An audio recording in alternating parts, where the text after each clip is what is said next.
नमस्कार, मैं हूं सुरेश चौहान के और आप देख रहे हैं बिंदास बोल। बिंदास में हम आपके सामने मुद्दा लेकर आए हैदराबाद के दो ऐसे लोग जिनको हैदराबाद में आप नहीं रखना चाहिए, उनको हैदराबाद से तड़ी पर करना चाहिए, ऐसी मांग उठ रही है क्योंकि उनके विषैले भाषणों से, उनके विषैले विचारों से, उनके देशद्रोही शब्दों से इस देश में देश के खिलाफ युद्ध करने की इच्छा रखने वाले लोगों की पैदाइश बढ़ रही है। और देश की सबसे बड़ी सुरक्षा एजेंसियों को अब उनके गढ़ में, वो जो पुराना हैदराबाद है जिसको उन्होंने अपना गढ़ बना रखा है, लोगों के ऊपर वहां पर दमन करते हैं और ऐसी चीजें वहां पर हो रही है जिसके कारण इनके करतूतों से देश के सुरक्षा पर धोखा निर्माण हुआ है। और इसलिए अब मांग उठ रही है कि ओवैसी बंधुओं को हैदराबाद से तड़ीपार किया जाए। अपने देश में तड़ीपार करने का कानून है। अगर ऐसा कोई व्यक्ति जो कि उसके आसपास के क्षेत्र के लोगों को, कानून व्यवस्था को, देश के सुरक्षा को या सामाजिक सुरक्षा को धोखा पैदा करता है तो उसको वहां से बाहर निकाला जाता है। ये दोनों ये सारी हदें पार कर चुके हैं और इसलिए इनको हैदराबाद से तड़ीपार करना चाहिए। इस मांग को उठाया जा रहा है। क्या है आपका कहना? हमेशा की तरह बेखौफ होकर आपकी बात को कहिए। स्क्रीन पर चल रहे नंबरों पर कॉल करके आप अपनी बात को कह सकते हैं। उसके पहले विस्तार से मुद्दे को देखते हैं।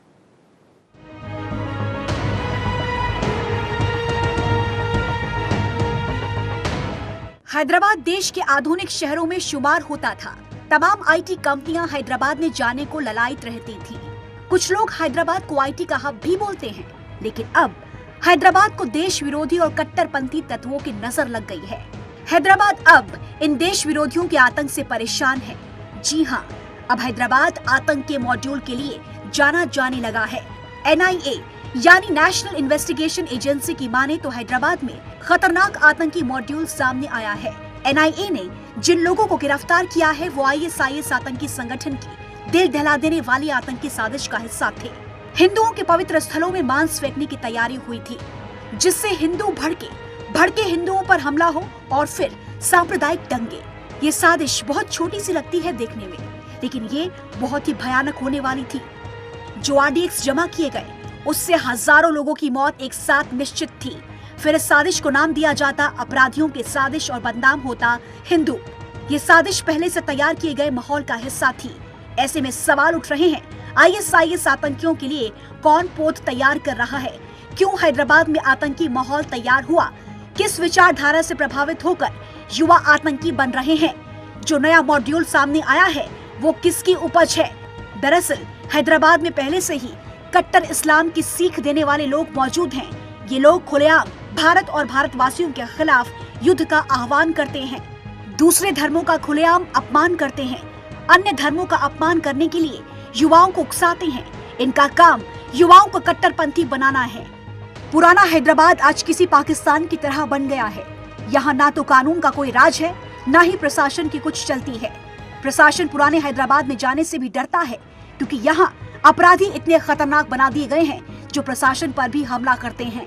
यहाँ ओवैसी परिवार के गुंडे अपना खेल खेलते हैं। हम बात कर रहे हैं कश्मीर की, कैराना की और सुंदर नगरी की, लेकिन हम पुराने हैदराबाद को भूल जाते हैं। पुराने हैदराबाद से हिंदू पहले ही पलायन कर चुके हैं, लेकिन सरकार और प्रशासन मौन है।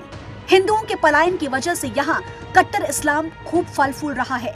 आतंकियों के लिए आसानी से पोत तैयार हो रही है। ऐसे में सबसे बड़ा सवाल ये है, क्या आतंक और कट्टरवाद की पोत तैयार करने वालों को हैदराबाद से खदेड़ा नहीं जाना चाहिए? जिन अपराधियों की वजह से हैदराबाद का माहौल बिगड़ा, क्या उन्हें वहाँ रहने की आवश्यकता है? ऐसे में अगर हैदराबाद को बचाना है तो ओवैसी बंधुओं को हैदराबाद से तड़ीपार करना होगा।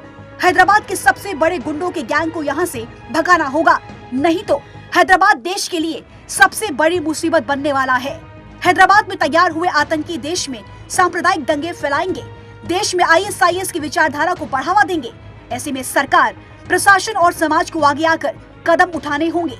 देश को आतंक के साए से बचाना होगा, नहीं तो आतंकी अपने मकसद में कामयाब हो जाएंगे और देश टूट जाएगा।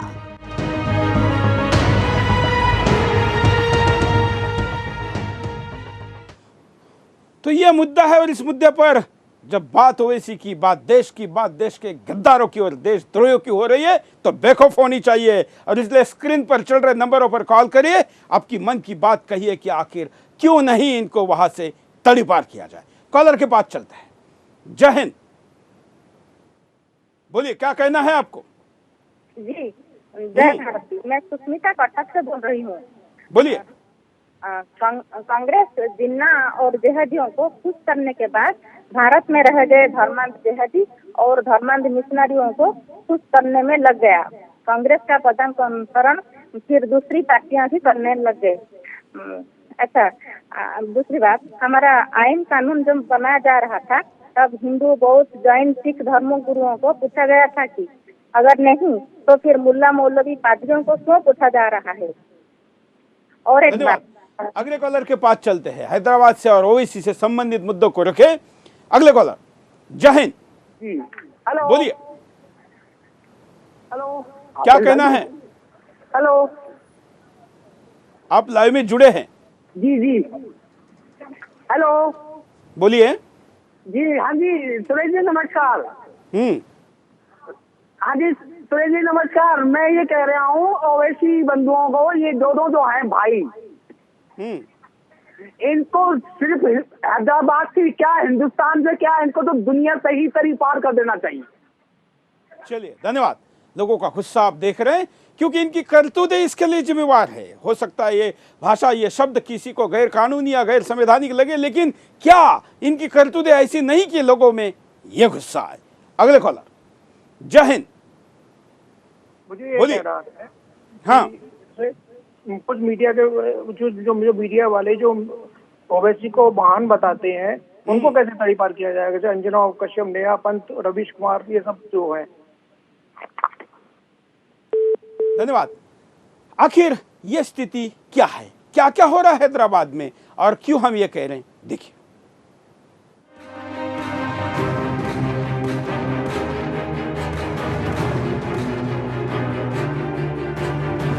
हैदराबाद में हिरासत में लिए गए आईएसआईएस के 11 संदिग्ध आतंकवादियों ने रमजान के दौरान दंगे की साजिश रची थी। मीडिया रिपोर्ट्स के मुताबिक हिरासत में लिए गए संदिग्धों ने पूछताछ में बताया कि उनकी साजिश शहर के भाग्य लक्ष्मी मंदिर में गाय और भैंस का मांस फेंकने की थी, जिससे कि सांप्रदायिक तनाव फैले और रमजान के दौरान शहर दंगे की आग में जल उठे। जानकारी के मुताबिक संदिग्ध आतंकी 5 महीने से एनआईए की रडार पर थे। इसी दौरान संदिग्धों के फोन ट्रेसिंग के दौरान एनआईए को जानकारी मिली कि एक संदिग्ध आतंकी ने गौमांस मांगा था। इसी के बाद एनआईए तेजी से हरकत में आई और इस्लामिक स्टेट से संबंध रखने वाले सभी 11 संदिग्ध आतंकवादियों को अपने शिकंजे में ले लिया। इनका प्लान किसी वीवीआईपी पर हमले का भी था।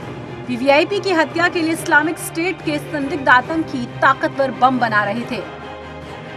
रिपोर्ट्स के मुताबिक एनआईए ने जब इनके फोन कॉल ट्रेस किए तो एक शख्स को ये कहते हुए सुना गया कि काम को अंजाम देने के लिए तैयार हैं हम। एनआईए ने 25 जून को इन युवकों की टेलीफोन पर हुई बातचीत को सुनने के बाद संदिग्धों को हिरासत में लेने का फैसला किया। ये सभी संदिग्ध आतंकी भारत में आईएस के चीफ रिक्रूटर शफी अरमार के टच में थे। जांच एजेंसी बाकी के 6 युवकों से पूछताछ कर रही है। जिन 5 लोगों को गिरफ्तार किया गया है, उनसे पूछताछ के बाद ही बाकी के 6 लोगों को हिरासत में रखा गया है।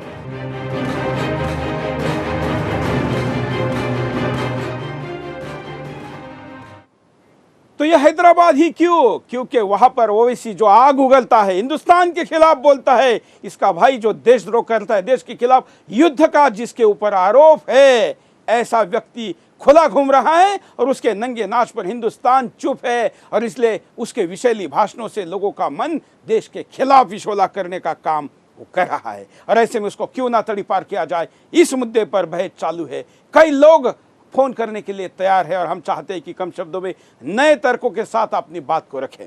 अगले कॉलर, जय हिंद। हेलो, बोलिए। हाँ हाँ सुरेश जी नमस्कार। जय हिंद, अशोक पंचाल, दिल्ली सादरा से। बोलिए। हाँ सुरेश जी, जो देशद्रोही है हमारे देश में, ये खुल के बोल रहे हैं कि हम देशद्रोही है। और कांग्रेस सरकार ने भी यही आंखें मूंदी थी और ये भी सरकार है, मोदी की सरकार भी अगर आंखें मूंद के रखेगी तो इस मोदी सरकार का फायदा क्या होगा? धन्यवाद।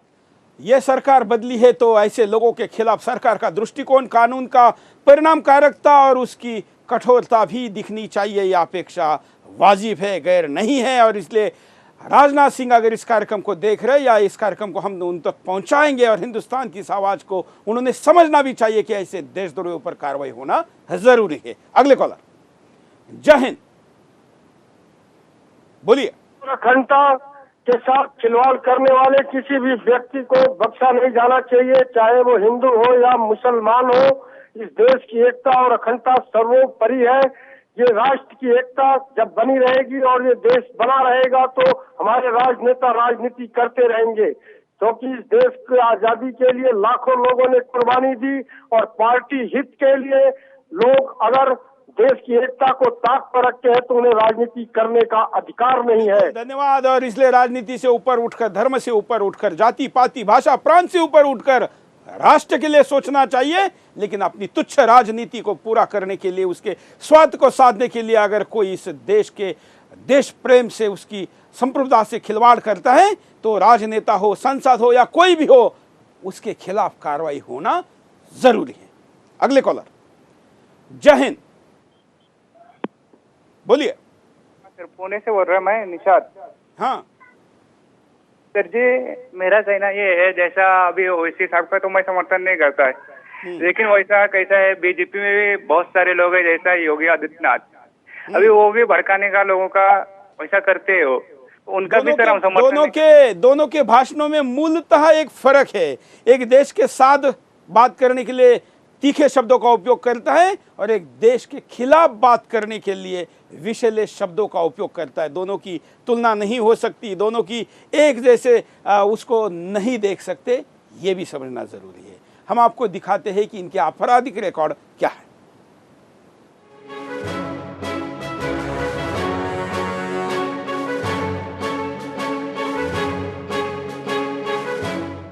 पुराने हैदराबाद में जैसे ही आप प्रवेश करेंगे लगेगा आप पाकिस्तान में आ गए। महिलाएं बुरखों में ढकी हुई परेशान सी, तो पुरुषों की लंबी दाढ़ी और सर पर जालीदार टोपी। मदरसों से निकलती नाबालिग लड़कियां आंखों के अलावा पूरी तरह से ढकी हुई, तो नाबालिग बच्चे ऊंचे पाजामे और टोपी में। न इन्हें गणित का ज्ञान, न हिंदी का और न ही अंग्रेजी का। जब आप आगे बढ़ते हैं तो दुकानों के बोर्ड और बैनर सिर्फ उर्दू में लिखे दिखते हैं। साथ ही साथ गंदे नालों से निकलती बदबू आपको मुंह पर कपड़ा रखने को मजबूर कर देती है। मीट की दुकानों पर पशुओं के मांस के लोथले लटके हैं, जिसकी बदबू में भीड़ मांस खरीद रही है। किसी दूसरे समुदाय की दुकान देखने को नहीं मिलती यहाँ पर। जब बातचीत के माहौल की बात आती है तो माहौल में सिर्फ गालियां ही सुनाई देती हैं। जी हाँ, ऐसा ही है माहौल ओवैसी के गढ़ कहे जाने वाले पुराने हैदराबाद का। ऐसे में सवाल उठ रहे हैं कि आखिर ओवैसी परिवार ने पुराने हैदराबाद को पाकिस्तान क्यों बना दिया है? क्यों पुराने हैदराबाद में देश के खिलाफ हर साजिश रची जा रही है? दरअसल ओवैसी बंधुओं ने हैदराबाद के लोगों को कट्टर बनाया, उन्हें आधुनिक विकास से दूर रखा, उनकी सोच को ऐसे बदला कि वो विकसित होते भारत को नहीं समझ पाए। तस्लीमा नसरीन आई, कहां है किसी को नहीं मालूम।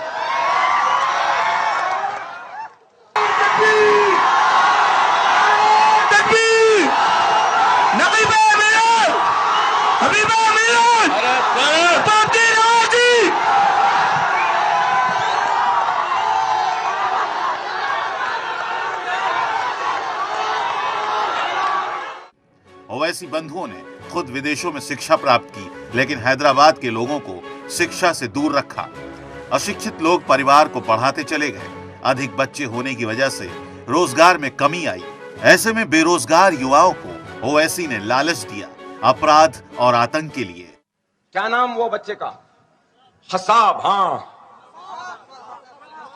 अजमल खसाब। अजमल खसाब को फांसी पे लटका दिए।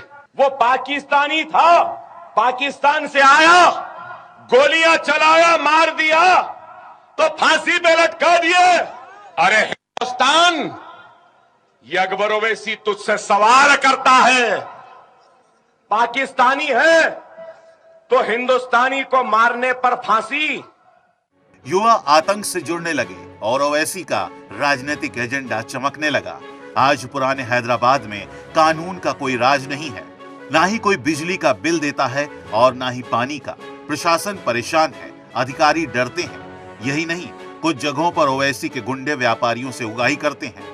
ओवैसी देश के खिलाफ युद्ध छेड़ने की बात करता है। अरे हिंदुस्तान, हिंदुस्तान हम 25 करोड़ है ना, तुम 100 करोड़ है ना, ठीक है। तुम तो हमारे से इतने ज्यादा है, 15 मिनट के लिए पुलिस को हटा लो, बता देंगे किसमें हिम्मत है, कौन ताकतवर है। 15 मिनट हटा लो।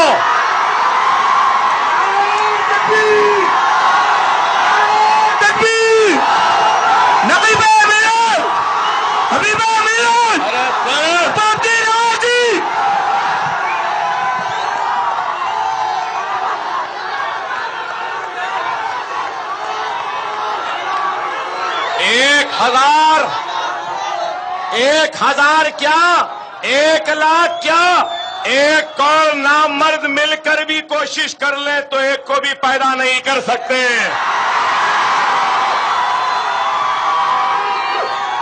और ये लोग हमसे रास मुकाबला नहीं कर सकते। दूसरे धर्मों की आस्था पर हमला करने के लिए लोगों को उकसाता है। खुदा ना खास्ता, 1000 मर्तबा खुदा ना खास्ता। पहले तो नहीं जाने वाले, हम गए तो खाली हाथ नहीं जाएंगे, ताज को भी ले जाएंगे, लाल किले को भी ले जाएंगे, कुतुब मीनार को भी ले जाएंगे। बचेगा क्या? अयोध्या की वो टूटी फुट्टी राम की मंदिर बचेगी, वो अजंता एलोरा की नंगी नंगी मूर्तियां बचेंगी। युवाओं की भीड़ ओवैसी का साथ देती है। ओवैसी खुलेआम आतंकियों का समर्थन करता है। ओवैसी के कट्टर भाषण युवाओं को कट्टर बनाने में मददगार साबित होते हैं। इन्हीं कट्टर भाषणों की वजह से हैदराबाद में आतंकियों का नया मॉड्यूल पनप रहा है, जो देश के लिए काफी खतरनाक है।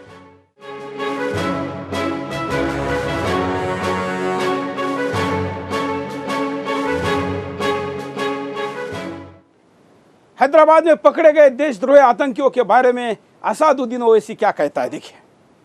बारिश गिरेगी तो जमीन को फायदा नहीं होगा। जो जमीन नरम होती है, जो जमीन नरम होती है, नम होती है, वो बारिश को जब्त कर लेती है।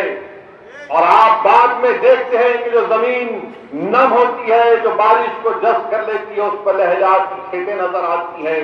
उसी तरह उलमाए किराम ने हमको समझाया कि अपने दिलों को नरम करो, अपने दिलों को नरम करो। और दिल कैसा नरम होता? दिल को नरम करना है तो अपनी आंखों को बचाओ गुनाहों से। दिल को नरम करना है तो अपने कान को बचाओ गुनाहों की बातों सुनने से। दिल को नरम करना है तो अपने हाथ और पैर को उस जानिब मत उठाओ जिसमें अल्लाह, यानी अल्लाह जिससे नाराज होता है। दिल को नरम करना है तो उलमाए किराम ने फरमाया कि अपनी जबान को बचाओ। दिल को नरम करना है तो अपने पैरों के बीच में जो चीज है उसको गुनाहों से बचाओ। और जब तुम में इस्तिताअत पैदा हो जाएगी, अगर कल इस बारिश जो आज हैदराबाद में हो रही है, अगर मिरालम तालाब में शाम तक बारिश हो जाए तो हसन नगर के अतराफ के इलाकों में पानी आ जाएगा। कट्टा हुसैन सागर में अगर पानी भर जाएगा तो उसकी, ये भी अभी भाषण में जो बात कर रहा है कि कौन सी जमीन क्या उपजाऊ कैसे हो जाती है, आप समझ सकते हैं कि आखिर पुराने हैदराबाद की जमीन आतंकवादियों के लिए उपजाई किसने बनाई है? किसने उसको उपजाऊ बनाया कि वहां पर देशद्रोही पनपने लगे हैं? क्यों इस देश के एजेंसियों को वहां पर फोन टैप करने लगे? क्यों मिलने वाला हर लिंक अब वहां पर जाने लगा है? क्यों आतंकवादियों की फैक्ट्री बन गई है पुराना हैदराबाद? ये सवाल पूछना पड़ेगा और इस सवाल का जवाब मांगने की जरूरत नहीं, क्योंकि सत्य सामने है। और जब प्रूफ है, सत्य सामने है, तो कार्रवाई क्यों नहीं? और हैदराबाद से ये दोनों भाई तड़ी पार क्यों नहीं? ये मुद्दा है। कॉलर के पास चलते हैं। जय हिंद। इस बात बोलना चाहते हैं कि हिंदुस्तान का जो मुसलमान ओवैसी है उसको फांसी पर लटकाना चाहिए और देश से बाहर करना चाहिए। इसलिए कि आपका जो सुदर्शन है वो बहुत सुंदर है, हम लोग का देश का द्रोही है, उसको बाहर कीजिए या फांसी पर लटकाइए। मोदी और अन्ना जी क्या कर रहे हैं? हम तो इसको तड़ीपार करने की बात कर रहे हैं, लोग तो कह रहे हैं कि इसको फांसी दे दो, क्योंकि लोगों में जो देशभक्ति है, इसके देशद्रोही करतूतों के कारण लोगों के मन में ये बात आ रही है। हम आपको बताते हैं जो बात हम तड़ीपार की कह रहे हैं, तड़ीपार किसको किया जाता है, वकील क्या कहते हैं, देखिए। एक ऐसे एक्सप्रेशन है जब कोई ऑफेंडर जो है, जो सीरियस ऑफेंडर, जैसे कोई ड्रग एक्ट से रिलेटेड कोई ऑफेंस करता है, कोई बूटलेगर्स है और रिपीटेड ऑफेंडर्स, उन लोगों से जो लॉ, जिससे सरकार को ये खतरा हो जाए कि साहब ये लॉ एंड ऑर्डर डिस्टर्ब करती है स्टेट की, या लॉ एंड ऑर्डर को डिस्टर्ब करेगी, या लॉ एंड ऑर्डर को मेंटेन करने में स्टेट को रोकेगी, वो दोनों ही हालत में जो डिटेनिंग अथॉरिटीज़ हैं उनको पावर होता है कि उसको उस स्टेट से बाहर कर दे, अगर वो उस स्टेट में, और उसकी एक पीरियड भी होती है कि इस पीरियड तक वो बाहर रहेंगे, तो उसके बाद उसको फिर उस ऑर्डर को रिमूव भी किया जाता है। लेकिन वो पीरियड जो है वो मस्ट है, उसमें लिखा होना चाहिए कि इस पीरियड से इस पीरियड तक वो बाहर रहेंगे। नॉर्मली ये बहुत ही सीरियस ऑफेंडर्स के लिए ये तड़ीपार होता है, अदरवाइज ये आर्टिकल 21 जो हमारे संविधान में प्रावधान है उसका इन्फ्रिंजमेंट भी होता है। कंडीशन दो ही है कि अगर आप पब्लिक ऑर्डर को डिस्टर्ब करते हैं तब लगाया जा सकता है, पुलिस को अगर आप कार्रवाई करने से रोकते हैं, अगर आपके खिलाफ कोई कार्रवाई कर रही है, पुलिस को आप रोक रहे हैं, तब भी आपके ऊपर तड़ीपार लगाया जा सकता है। मेनली दो रीज़न होते हैं, या तो आप पब्लिक ऑर्डर डिस्टर्ब करने वाला, इसलिए ये सारी चीजें जो संविधान कहता है, जो भारत का कानून कहता है, और जो किसी को तड़ीपार करने के लिए आवश्यक चीजें होती है, जो रिपीटर ऑफेंडर होता है, जो बार बार उसी गुन्हे को करता है, उसी क्राइम को करता है, उसी चीज को अंजाम देता है जो समाज हित में नहीं है, कानून व्यवस्था के खिलाफ है, जो कानून व्यवस्था इंप्लीमेंट करने में वहां पर बाधा उत्पन्न करता है। तमाम वीडियो इसके उपलब्ध है जिसमें ये पुलिस को धमकाता है, प्रशासन को धमकाता है, न जाने क्या क्या बात करता है। ऐसा व्यक्ति केवल सांसद है, केवल विधायक है और केवल सत्ता में, राज्य में बना हुआ है, इसलिए वहां रहना चाहिए? बिल्कुल नहीं। देश में ऐसे तमाम उदाहरण है कि सांसद से लेकर विधायक तक को भी वहां वो इन सब चीजों को अगर करता है तो उसको तड़ीपार किया जा चुका है। तो ये नियम इन दो भाइयों के लिए क्यों नहीं? कॉलर, जय हिंद। हेलो, हाँ, मैं एक्स आर्मी से बोल रहा हूँ, एक्स आर्मी मैन हूँ। बोलिए बोलिए। हेलो, ये जो शेषनाग की तरह आप लोगों ने दो कार्टून और उनकी जीप दिखा रहे हैं, क्या उसको काटने के लिए मैं आऊँ? इस हिंदुस्तान में कोई हिंदू पैदा नहीं हुआ क्या? अपने माँ का दूध पी करके कोई पैदा नहीं हुआ? मैं ये कहना चाह रहा हूँ, अगर अपनी माँ का दूध पिया, मैंने अपनी माँ का दूध पिया है और मैं आ सकता हूँ, मैं अपनी कुर्बानी, मैं एक्स आर्मी से भी हूँ, मैं सब जानता हूँ। हमको कुर्बानी देने की जरूरत नहीं है। हिंदुस्तान के कानून को ईमानदारी के साथ अगर हम इम्प्लीमेंट करते हैं तो बड़े बड़े आतंकवादियों और देशद्रोहियों को भी हम काबू कर सकते हैं, उनके परिणामों को रोक सकते हैं। बस इच्छा शक्ति चाहिए, इरादा चाहिए, करने की चाह चाहिए, जो नहीं दिख रहे। एक छोटे से ब्रेक के लिए रुकते हैं, ब्रेक के बाद फिर आएंगे। बिंदास बोलते।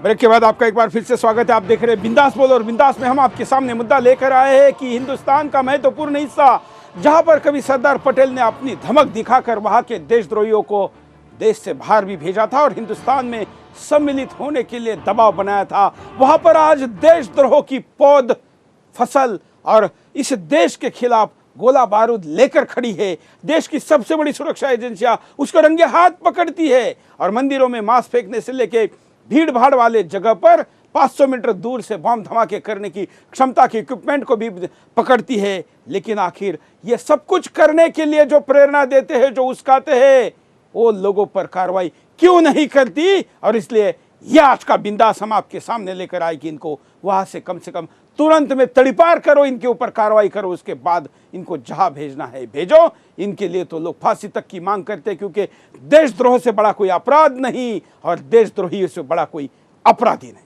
हम आपको अभी वकील की बाइट दिखाई कि कैसे किसको तड़ीपार और क्यों किया जाता है। पुलिस को धमकी देना तो इसका आम धंधा है, क्योंकि ये गरीबों और अपने आसपास के चेलों के बीच हीरो बनकर दिखना चाहता है और इसलिए वहां पर जिसकी भी सरकार आती है उसके साथ साठगांठ करके ये प्रशासन पर ऐसे दबाव बनाता है। कैसे, देखिए ये वीडियो आपके सामने। एक पुलिस अधिकारी के खिलाफ ये कैसे बात कर रहा है, ये पुलिस अधिकारी को कैसे अपमानित कर रहा है, उसको अपना काम करने से कैसे रोक रहा है।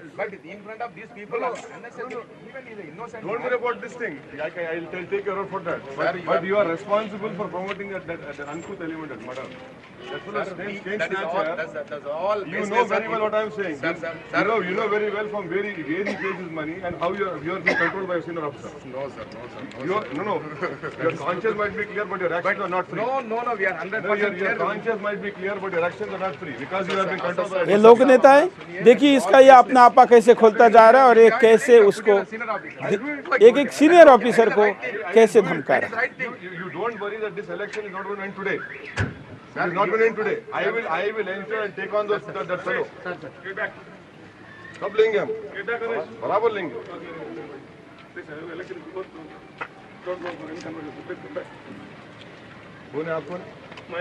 हम साथ साथ में कॉलर को भी लेते हैं और ये वीडियो भी आपके सामने चलता रहे।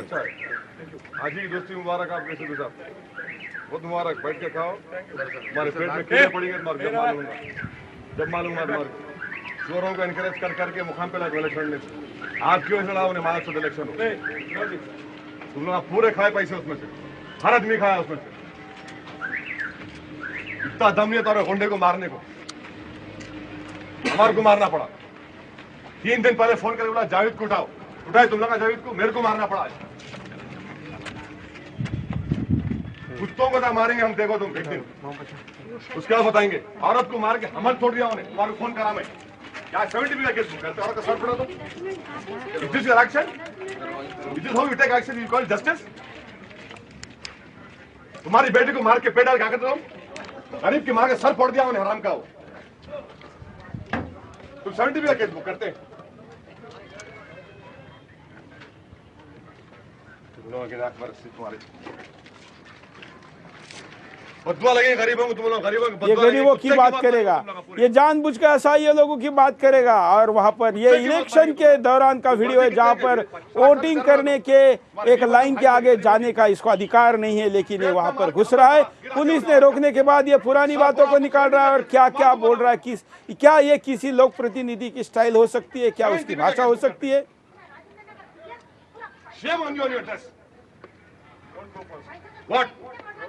What will you do?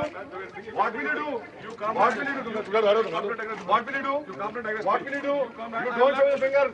You don't show your finger. I will not do it. Don't show your finger. Respect people. That's all. Don't show me all the finger, everything. I don't give a damn about you, who you are. Sorry.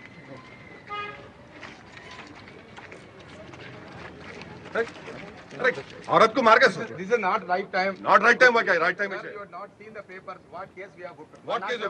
70 भी case book करे। 70B. That is 5,000 रुपए मैं दिया औरत को।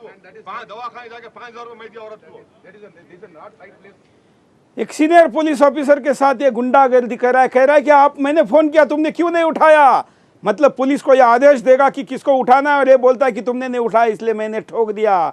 ये कैमरे के सामने गुनाह कबूल कर रहा है, लेकिन क्या तेलंगाना सरकार के हाथ में चुड़िया है जो ऐसे गुंडे को कोई भी कार्रवाई करे बगैर वहां पर नंगे आम सारा तमाशा करने और नंगा नाच करने दे रही है? तेलंगाना सरकार को उसकी इस नामर्दी की हरकत पर जवाब देना होगा। कॉलर के पास चलते हैं। जय हिंद, बोलिए। हाँ जी, मैं अजयनगर से बात कर रहा हूँ। बोलिए। मैं आपसे ये संदेश पूछना चाह रहा हूँ कि इस जो पुराना शहर है ना हैदराबाद सिटी में, उसमें कई ऐसे क्षेत्र है, भागजुलपुरा, याकूपुरा और जिर्रा, ऐसे कई क्षेत्र है, शालीबंडा, ऐसे कई क्षेत्र में आतंकवादी का अड्डा है। यहाँ की पुलिस को वो अकबर छुपा के रखे सो है, उनका ही हाथ है इसके पीछे। ऐसी बहुत कुछ एरिया है, ये लोगों का हाथ है साजिश के पीछे पूरा। और यहाँ की प्रशासन एनी टाइम उनका साथ देती, यहाँ कुछ काम करेंगे बोले तो ये लोग क्या करेंगे, सिर्फ ऑलरेडी कुछ कंप्लेन न होने से पहले आप कंप्लेन करे थे ये लोग। आप क्या करते हैं? मेरा बिजनेस है। और आप इन लोगों का नंगा नाच रोज देखते हैं? नंगा नाच रोज देखते हैं हम। ये लोगों की साजिश है कि सिर्फ वोट बैंक बचाना है और हैदराबाद में इनका राज जमाना, ये यही चाहते हैं ये लोग। तो क्या वहाँ की प्रशासन इनके खिलाफ कुछ भी नहीं कर सकती? कुछ भी नहीं करते, इनके तलबे चाहती वहाँ की प्रशासन। बिल्कुल। ऐसा क्यों होता है? ऐसा क्यों होता है? सिर्फ ये लोग वोट बैंक के लिए करते हैं, हिंदू राष्ट्र बनाना है। वहाँ पे जो पूरा मिनी पाकिस्तान में जो हमारे राजा भाई बोलते हैं ना, वही इसीलिए वहाँ पे पाकिस्तान बनाया जाता है, मिनी पाकिस्तान। चलिए, धन्यवाद। अब देख रहे कि एक आम कॉलर कॉल करके अपनी बात को कह रहा है। ये लाइव में चल रहा है। एक ऐसा कॉलर है जो कौन है हमको भी पता नहीं, लेकिन लोग वहाँ पर आंखों देखी आप बीती बता रहे हैं। और ये कह रहा है कि प्रशासन तलवे चाटता है। आपने अभी वीडियो में देखा कि एक पुलिस ऑफिसर पीठ घुमाकर दूसरी तरफ जा रहा है और दूसरा पुलिस वाला कहता है जान दो, छोड़ दो, जैसे कि वो उसको वहाँ पर मारने के लिए उतावला है। क्या वहाँ की पुलिस ने चूड़ियाँ पहने रखी है? क्या वहाँ की सरकार ने चूड़ियाँ पहने रखी है? क्या वहाँ के होम मिनिस्टर के पास दम नहीं है? क्या वहाँ के मुख्यमंत्री के पास कानून और व्यवस्था के लिए कोई जिम्मेवारी नहीं है?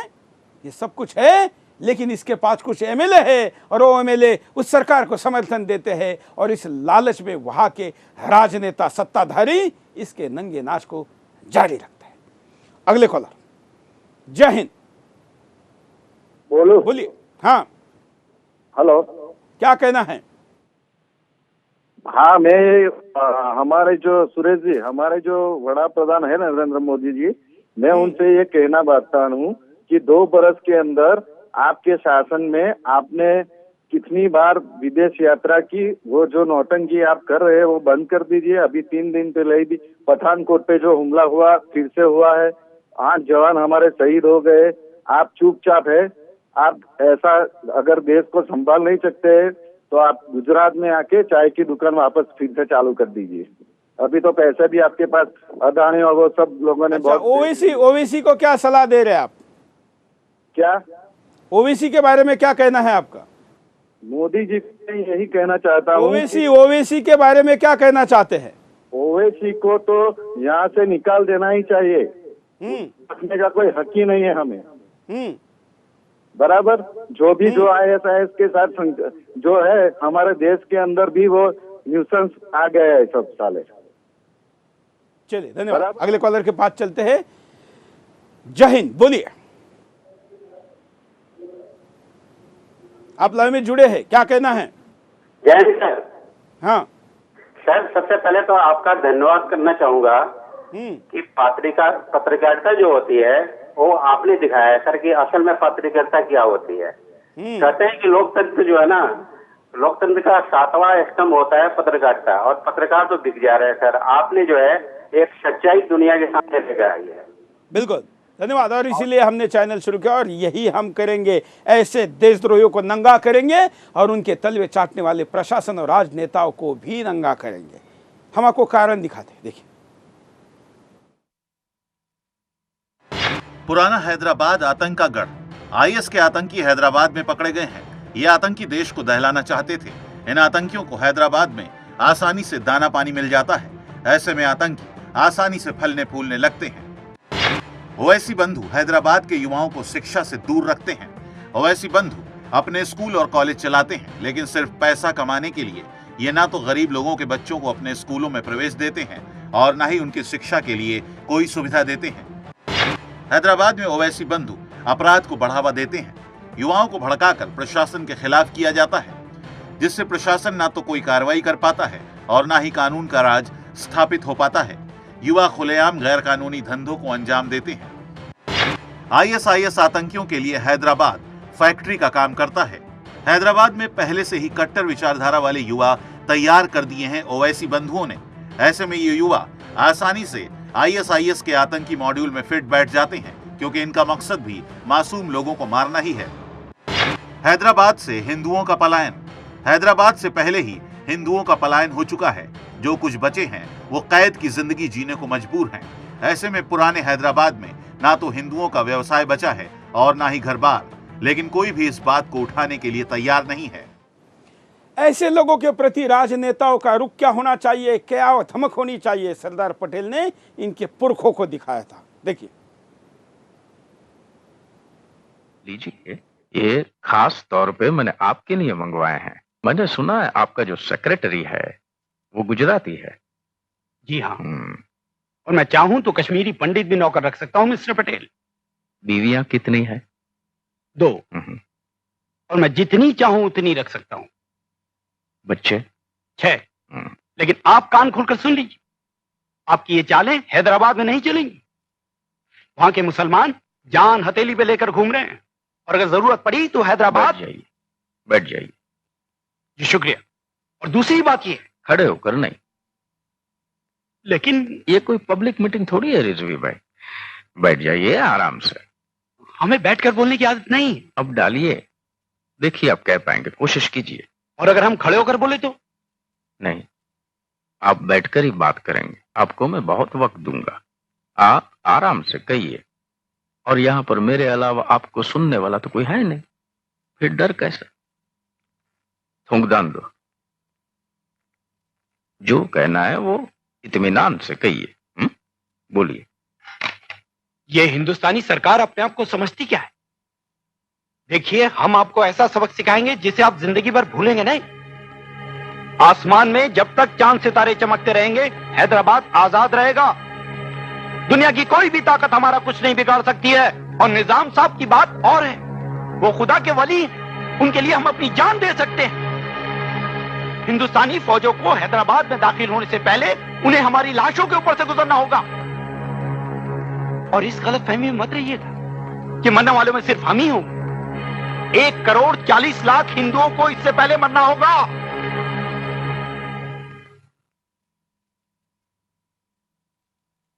बोल लिया। आपने कहा कि आप 1,40,00,000 हिंदुओं को मरवा देंगे।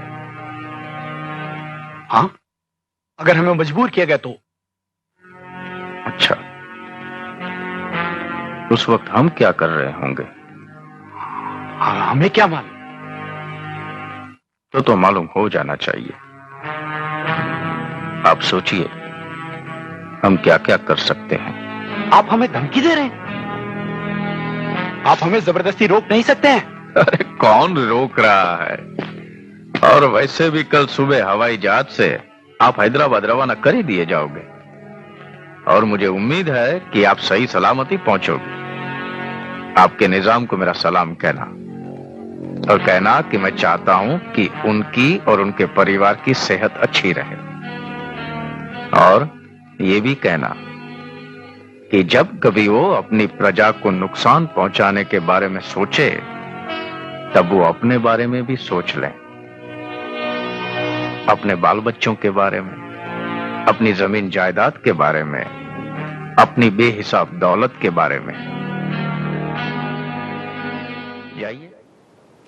ये वीडियो तो आपने देखा होगा, या आगे भी देखिए। देश के गृह मंत्री को ये हिम्मत दिखानी चाहिए, किसी देशद्रोही को उसके मुंह पर धमकाना भी, सजा देना, और जरूरत पड़े तो उसका सब कुछ करने की सब कुछ आज़ादी वहाँ पर बैठे व्यक्ति को है। वो यूज करनी चाहिए ऐसे देशद्रोहियों को खिलाफ। इस वीडियो के बाद का किस्सा आपको पता है कि सरदार पटेल हैदराबाद गए और निज़ाम नाक रगड़ते हुए उनके स्वागत के लिए हैदराबाद के एयरपोर्ट पर आया।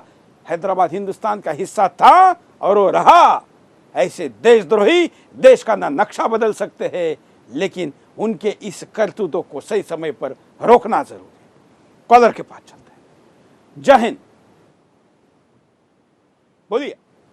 हाँ, वंदे मातरम। मैं साधु मुखर्जी बोल रहा हूँ पश्चिम बंगाल से। बोलिए बोलिए। हाँ, तो मेरा ये है, नहीं होगा, यहाँ से निकालना पड़ेगा उन तमाम नेताओं को जो कुछ दिन पहले जब वो बीफ वाला कांड हुआ तो कुछ हिंदू नेताओं को देखा गया कि पश्चिम बंगाल में जो है वो बीफ खाने का ये दे रहे थे, न्योता दे रहे थे, प्लस अपने बीफ खा रहे थे। ऐसे लोगों को तमाम इनके ओवैसी के साथ ये तमाम नेताओं को भी जो है इस हिंदुस्तान से बिल्कुल बाहर बिल्कुल। फेंकना और पड़ेगा। खास करके बीप के विषय में राजनीति करने वाले समझ ले कि बीप की राजनीति कौन करता है और कौन मंदिरों में ये फेंकने की बात करता है। और अगर आप कहेंगे कि जो पकड़े गए उनको मुसलमान ना कहो, केवल आतंकी कहो, तो उन्होंने बीप फेंकने के लिए मंदिर का ही क्यों सिलेक्शन किया, क्यों उन्होंने तय किया कि मंदिर में फेंकेंगे? उन्होंने क्यों नहीं कहा कि सुअर को मस्जिद में फेंकेंगे? क्योंकि वो अपने धर्म के नुकसान को नहीं करना चाहते थे, वो केवल हिंदुओं के खिलाफ ही करना चाहते थे, और इसलिए उनको केवल आतंकी कहने से बात नहीं बनेगी। हम परिणाम दिखाते हैं। हैदराबाद में देश विरोधी भावनाएं और मजबूत हो जाएंगी। जिस तरह से ओवैसी बंधु हैदराबाद में मुस्लिम युवाओं के सामने देश विरोधी भाषण देते हैं, उससे युवाओं में भी देश विरोधी भावनाएं घर कर गई हैं। ये युवा देश विरोधी गतिविधियों को आसानी से अंजाम दे सकते हैं। पुराना हैदराबाद देश के अन्य हिस्सों से कट जाएगा। ओवैसी बंधु पुराने हैदराबाद के लोगों को शिक्षा से दूर रख रहे हैं। आधुनिक रोजगारों की बजाय युवाओं को सिर्फ पंचर जोड़ने का काम और बाल काटना सिखाया जा रहा है, जिससे वो अच्छी जिंदगी ना जी पाए। अगर युवा पढ़ लिख जाएंगे तो अच्छा विकास करेंगे, इसके बाद वो ओवैसी जैसे लोगों को नकार देंगे। इसलिए ये लोग युवाओं को पढ़ने लिखने के बजाय कट्टर बना रहे हैं। हैदराबाद के युवा अपने ही लोगों का कत्लेआम शुरू कर देंगे। जिस तरह से हैदराबाद के युवा आतंकी संगठन ISIS के लिए काम कर रहे हैं, वो IS के लिए लोगों का कत्लेआम भी शुरू कर देंगे। IS के लिए काम करने वाले जिन युवाओं को पकड़ा गया है, वो सभी 18 से 30 साल की उम्र के हैं। ऐसे में युवा और भी ज्यादा भयानक तरीके से कत्लेआम कर सकते हैं। हैदराबाद पाकिस्तान बन जाएगा।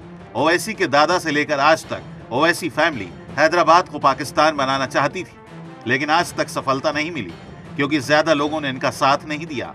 लेकिन अब इनका एजेंडा काम करता दिखाई दे रहा है क्योंकि इन्हें विदेशों से सपोर्ट मिलने लगी है। कॉलर के पास चलते हैं। जय हिंद, बोलिए। आप लाइव में जुड़ चुके हैं। जय हिंद, जय भारत। हाँ संपादक जी, सबसे पहले तो मैं आपको मुबारक देना चाहूंगा कि आपने जो काम किया है देश को उठाने के लिए, देश को बनाने के लिए, बहुत अच्छा है। धन्यवाद धन्यवाद। क्या कहना चाहते हैं आज आप? हाँ, तो मैं ये कहना चाहता हूँ कि जो ये आप तड़ी पार दिखा रहे हैं, ऐसे हम कितने लोगों को तड़ी पार करेंगे? ये कोई सोल्यूशन नहीं है। सबसे बेस्ट सोल्यूशन हमारा ये है कि हम अपने सिस्टम को ठीक करें। हमारा सिस्टम और कानून इतना अच्छा हो ताकि यहाँ रह के भी बंदा उस कानून से इतना डरे कि वो ज्यादा जरूरत ही ना कर पाए कुछ ऐसा करने की। बिल्कुल बिल्कुल। और इसलिए आप थोड़ी देर पहले वीडियो में देख रहे थे कि जिन्होंने इसको पकड़ना है, काबू करना है, वो सिस्टम ही इनके तलवे चाटने के लिए मजबूर है, क्योंकि इनके पास राजनीतिक सत्ता है। इस देश की सिस्टम को जब तक नहीं बदलेंगे तब तक ऐसे राजनेता इस देश के कानून पर बलात्कार नहीं रोकेंगे। आपका कहना बिल्कुल सही है, सिस्टम बदलनी चाहिए, लेकिन वो सिस्टम बदले तब तक प्रतीक्षा करने के बजाय इनको तुरंत कार्रवाई करनी चाहिए। अगले कॉलर। जय हिंद,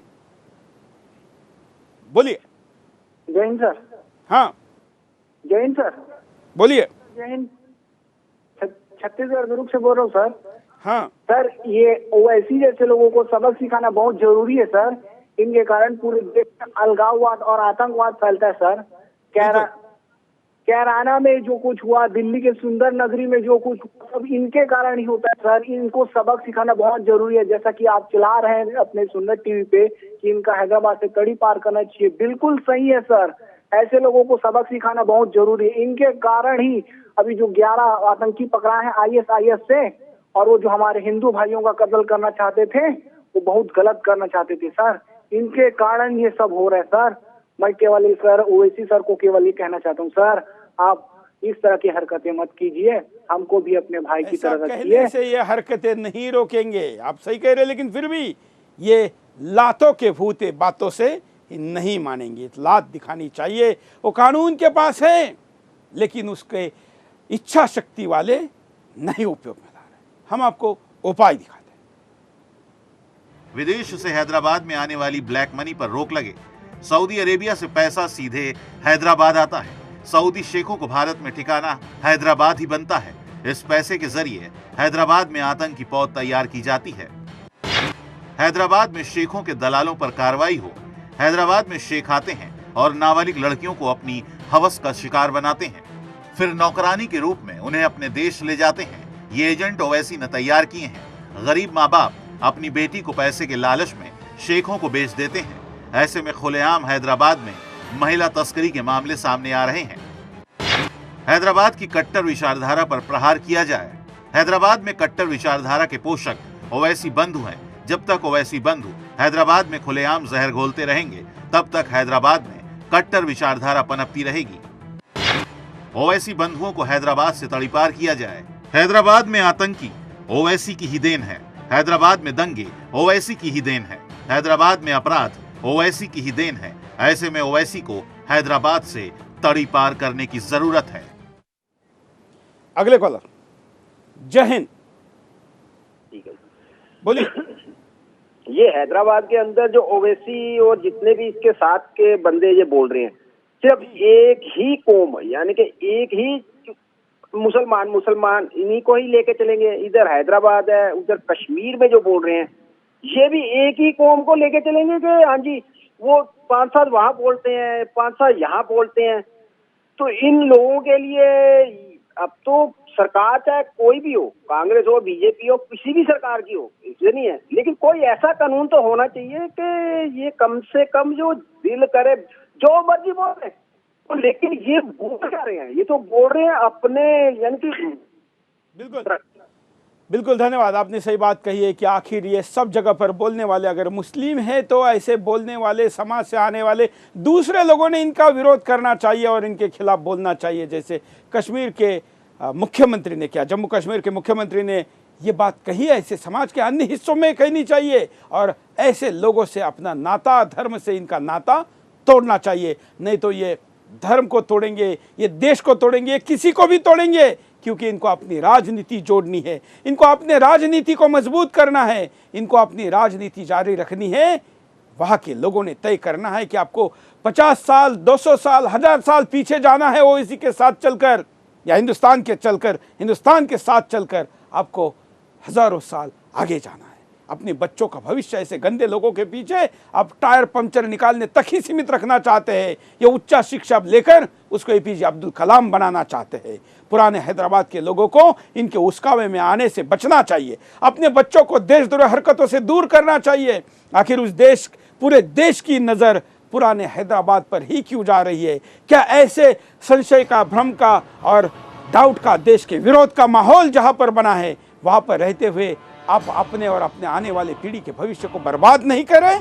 कि इसका एकमात्र कारण है चुप रहना। और इसलिए हम कह रहे हैं कि बेखौफ होकर बोलिए। उस क्षेत्र के लोगों को हम चैलेंज करते, आह्वान करते हैं, देश के लिए, अपने लिए और अपने आने वाले पीढ़ी के लिए इनको तड़ीपार करने के लिए आवाज उठाइए। ये आवाज हैदराबाद से उठनी चाहिए। सुदर्शन और पूरा हिंदुस्तान उनका साथ देगा। आज के लिए इतना ही। जय हिंद।